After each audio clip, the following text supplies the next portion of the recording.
तो हम लोगों ने पिछली क्लास में पढ़ा था iron storage, iron transport, right. Lower organism में, हायर ऑर्गेनिज्म में हमने ट्रांसफेरिन के बारे में बात किया था, राइट। और हमने फेरेटिन के बारे में बात किया था। फिर हाई ऑक्सीडेशन मतलब हाई स्पिन में क्यों है, हमने ये भी बात किया था, राइट। और कौन कौन से डोनर लिगेंड है जो उनको स्टेबलाइज करते हैं, हमने इसके बारे में पिछली क्लास में बात किया था। तो हम लोग आज की क्लास हम लोग पढ़ेंगे कॉपर स्टोरेज प्रोटीन के बारे में। तो उनमें सेलोप्लाज्मिन, कॉपर थायोनिन्स भी आएगा। उसके बाद हम पढ़ेंगे मिटाइलोथायोनिन्स के बारे में। फिर हम यहाँ ये भी देखेंगे कि मिटाइलोथायोनिन्स क्यों एसेंशियल है, और वो मिटाइलोथायोनिन्स जो प्रोटीन्स हैं वो हमें जो हैवियर मेटल्स की टॉक्सिक इफेक्ट है उनसे कैसे बचाती हैं। ठीक है, तो हम लोग सबसे पहले यहाँ शुरू करते हैं copper storage and transport system.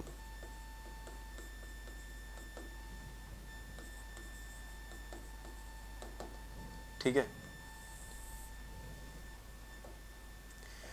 Copper क्या है, जिंक के बाद तीसरा क्या है, मोस्ट अबेंडेंट ट्रांजिशन मेटल है। ठीक है, थर्ड मोस्ट, ऐसे लिख देते हैं यहाँ पर, copper is third most abundant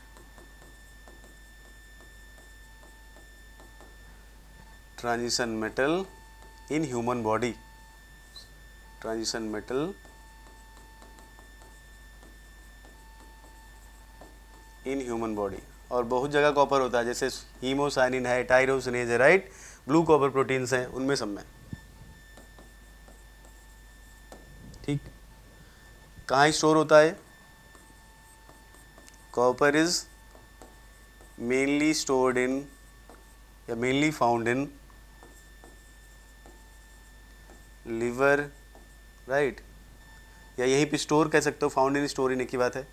liver, brain and heart. ठीक है, कॉपर को स्टोर करने के लिए बेसिकली दो प्रोटीन है, राइट। सेलुलोप्लाज्मिन है एक, दूसरा क्या है, कॉपर थायोनिन्स है। यहाँ लिख देते हैं हम, कॉपर इज स्टोर्ड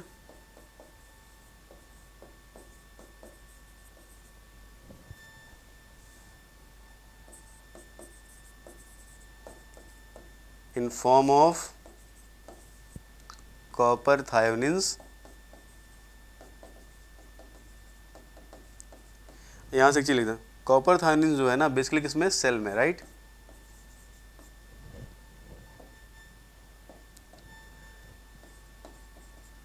एंड सेलुलोप्लाज्मिन, और सेलुलोप्लाज्मिन का दोनों काम है, सेलुलोप्लाज्मिन, राइट। ये स्टोर का भी काम करता है, स्टोरेज एंड ट्रांसपोर्ट दोनों का काम करता है। और कहाँ मेनली होता है ये प्लाज्मा में। मतलब जो कॉपर कंटेनिंग प्रोटीन है, तो कॉपर को मेनली जो सेल के अंदर स्टोर किया जाता है वो कॉपर थायोनिन्स के फॉर्म में, राइट। और जो प्लाज्मा में स्टोर होता है वो सेलोप्लाज्मिन। तो सेलोप्लाज्मिन क्या करता है, वो स्टोर भी करता है और जहाँ पर जरूरत होती है वहाँ पर रिलीज भी करता है। सेलोप्लाज्मिन के साथ एक और प्रोटीन है सीरम एल्बुमिन प्रोटीन, राइट। वो भी क्या करता है, ट्रांसपोर्ट का काम करता है। ठीक है, अब देख लेते हैं हम लोग सेलोप्लाज्मिन।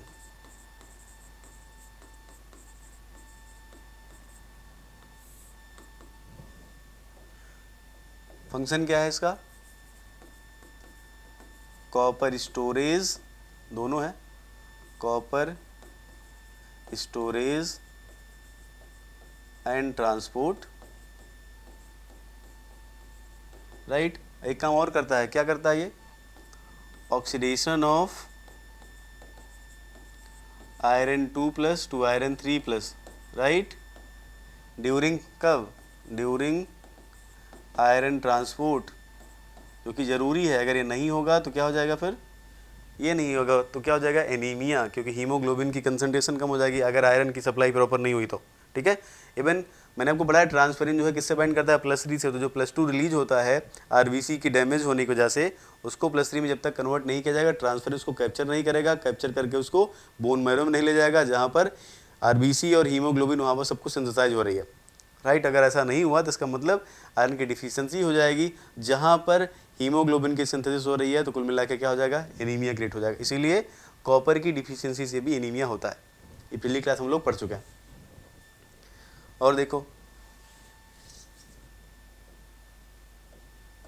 ठीक है, तो फंक्शन क्या है इसका। और देखो सेलुलोप्लाज्मिन क्या है, ये intense blue colour protein, intense blue colour protein, ठीक है, ब्लू कलर की होती है और मेनली ऑक्सीडाइज फॉर्म में, राइट। और देखो यहाँ पर it contain 2 type 1 copper centre, 2 type 1, 1 type 2 and 4, 1 type 2 and 4 type 3 copper centre containing protein.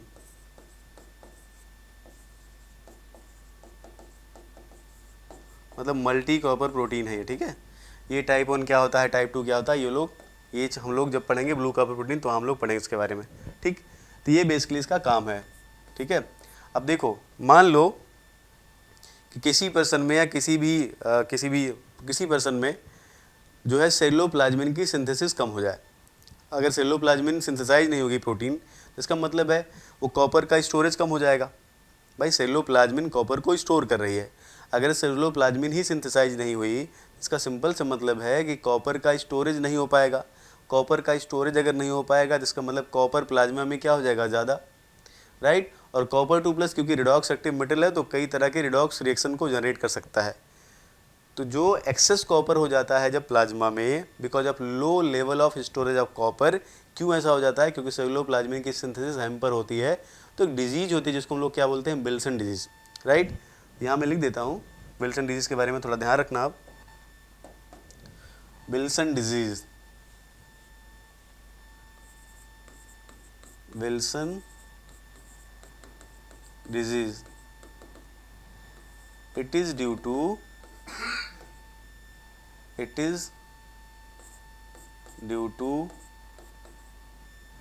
low storage of copper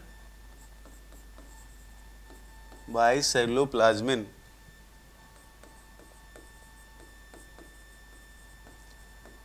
ठीक है, क्यों ऐसा होता होगा, due to failure of synthesis of ceruloplasmin. तो सेलुलोप्लाज्मिन रहेगी ही नहीं तो स्टोर क्या करेगी, राइट।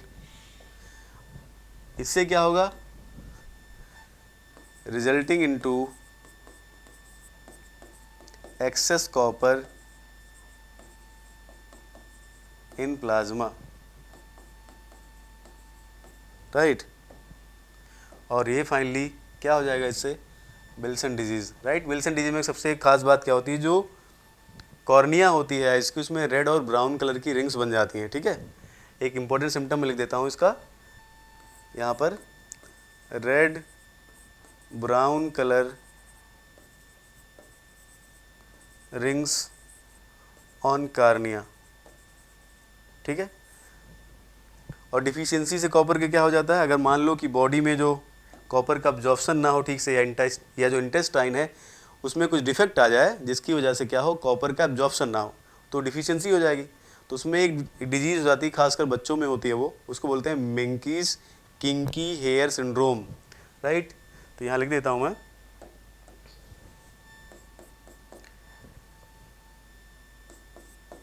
डिफिशियंसी ऑफ कॉपर, इसमें क्या होता है,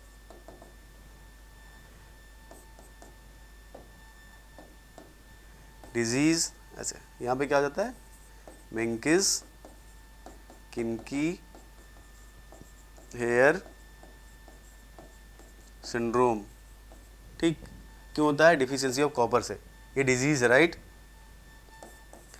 ड्यू टू डिफेक्टिव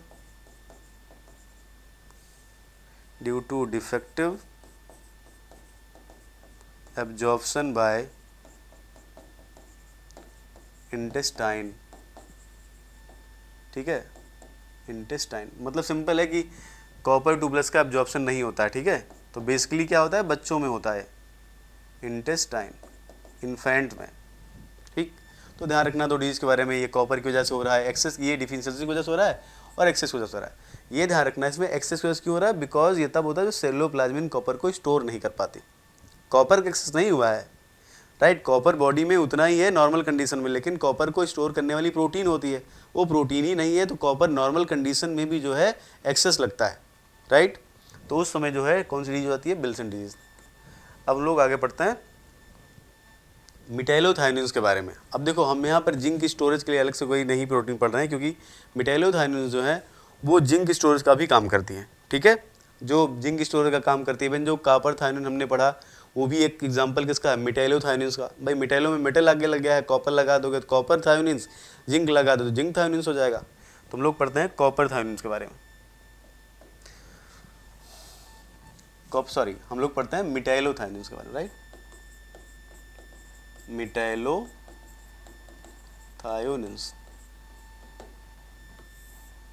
थायो से जैसे नाम है, इसका मतलब क्या होगा, सल्फर इसमें भरा होगा, है ना। थायो नाम का मतलब क्या, सल्फर होगा। तो देखो मिटाइलोथायोनिन्स हैज फॉलोइंग कैरेक्टरिस्टिक्स, मिटाइलोथायोनिन्स हैज या have following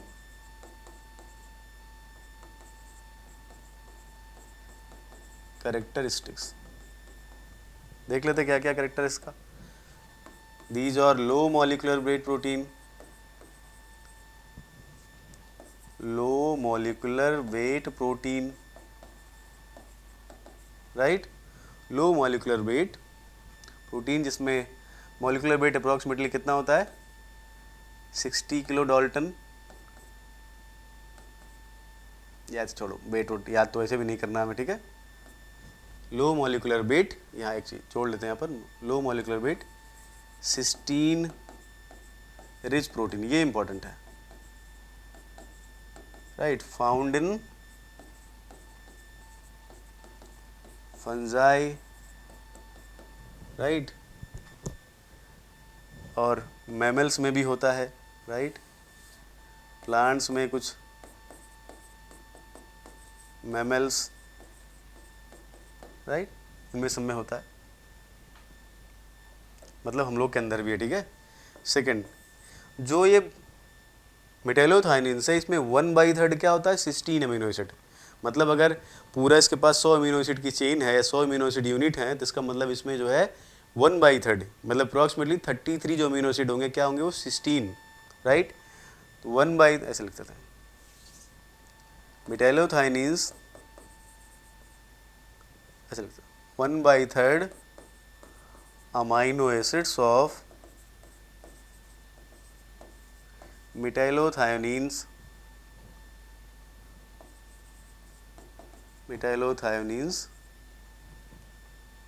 are cysteine amino acids, is cysteine, ठीक है। 1/3 अमीनो एसिड ऑफ मिटाइलोथायोनिन सिस्टीन, मतलब कुल मिला के ये सिस्टीन रिच अमीनो एसिड है, सॉरी सिस्टीन रिच प्रोटीन है, ठीक है। और देखते हैं इसमें, अच्छा एक चीज़ यहीं पे और कंटिन्यू कर लेते हैं, ठीक है। ग्रुप डिन, जो सिस्टीन है वो ग्रुप कैसे होती है, ग्रुप डिन cis cis and cis X cis minor, ठीक है। जहाँ एक्स क्या है, कोई ब्रिजिंग लिगेंड है, राइट। एक्स क्या है, ब्रिजिंग लिगेंड,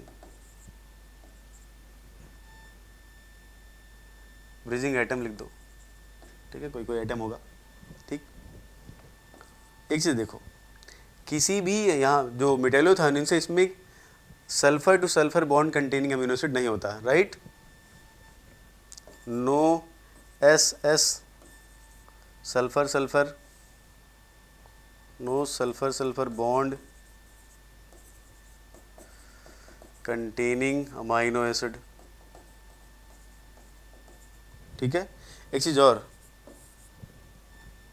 ये किसमें होता है, सिस्टीन में, एक होता है सिस्टाइन, एक होता है सिस्टीन, तो ये वाला बॉन्ड नहीं होता इसमें, ठीक है। यहाँ ध्यान रखना, नो लिख रहा हूँ मैं, या ऑप्शंस लिख सकते हो आप, ठीक है। और एक चीज़, इसमें वो अमीनो एसिड जनरली नहीं होते हैं या बिल्कुल कम होते हैं जिन पर क्या होता है, एरोमेटिक सब्स्टिट्यूएंट्स, राइट, जनरली ऐसा लिख सकते हैं, do not contain, metallothioneins do not contain amino acids having aromatic substituents, right, जैसे फिनाइल एलेनिन है, ये सब चीज़ें इसमें नहीं होंगी जहाँ भी एरोमेटिक सब्स्टिट्यूएंट होता है। अब एक चीज़ देखो, क्योंकि इनके पास इतना ज़्यादा सल्फ़र है, इसका मतलब सिंपल ये है कि ढेर सारा अगर सल्फ़र आइटम होगा तो जितना ज़्यादा सल्फ़र आइटम होगा इसका मतलब इनकी एफिनिटी सॉफ्टर मेटल के लिए उतनी क्या होगी, ज़्यादा होगी। इसलिए बेसिकली ये लोग उन मेटल्स को स्टोर करते हैं या उन मेटल को कैप्चर करते हैं जो क्या होते हैं, सॉफ्ट मेटल। तो हम क्या लिख सकते हैं यहाँ पर, due to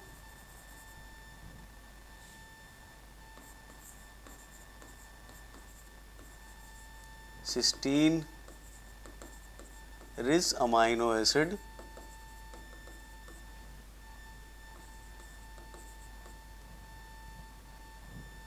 metallothionine's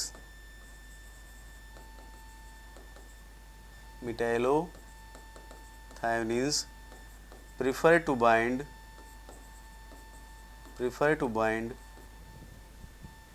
softer metal like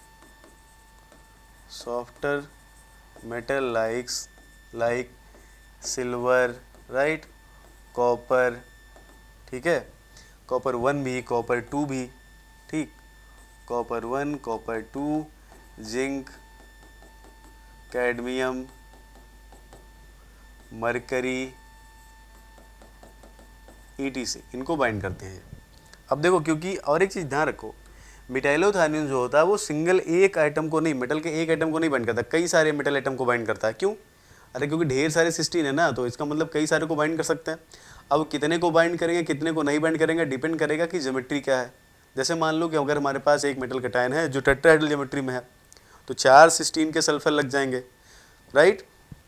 ऐसे कंसीडर करते हैं कि मान लो हमारे पास 20 जो है सिस्टीन के सल्फर है, right.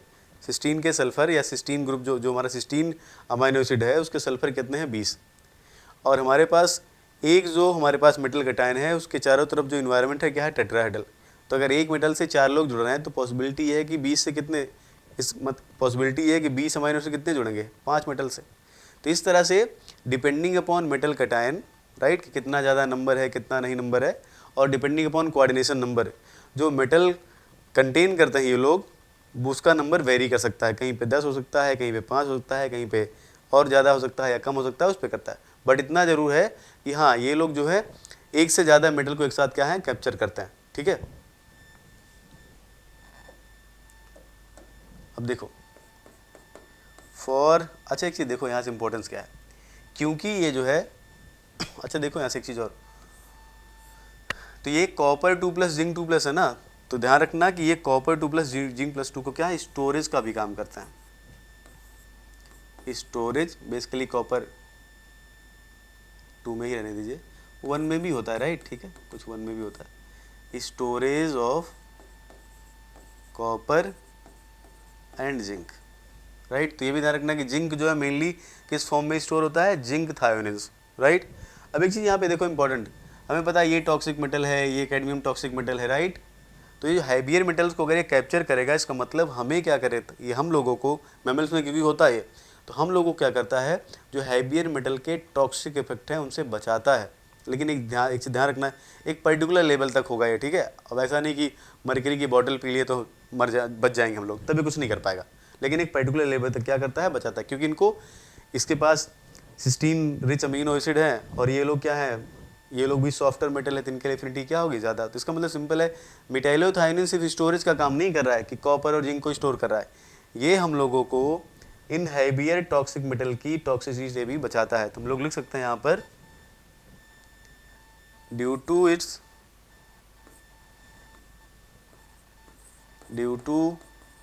It's affinity for heavier softer metals like cadmium, zinc, it protects us from toxic effect of these metals. नहीं तो खुला घूमेंगे तो कहीं और जाके जुड़ जाएंगे ये लोग, किसी एंजाइम की एक्टिविटी को हैम्पर कर देंगे। टॉक्सिक इफेक्ट ऑफ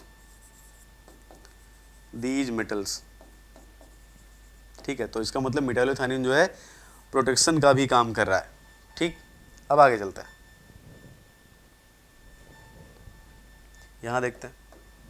देखो जो कोऑर्डिनेशन नंबर है फॉर ऐसे coordination number for Zn2+ and mercury 2+ generally कितना है 4। मतलब कैसा इन्वायरमेंट है, टेट्राहेड्रल इन्वायरमेंट। मतलब प्रोटीन के अंदर जो जिंक और कैडमियम है इनके चारों तरफ सिस्टीन के 4 सल्फर लगे हुए हैं। इसका मतलब कैसा इन्वायरमेंट है, टेट्राहेड्रल, ठीक है।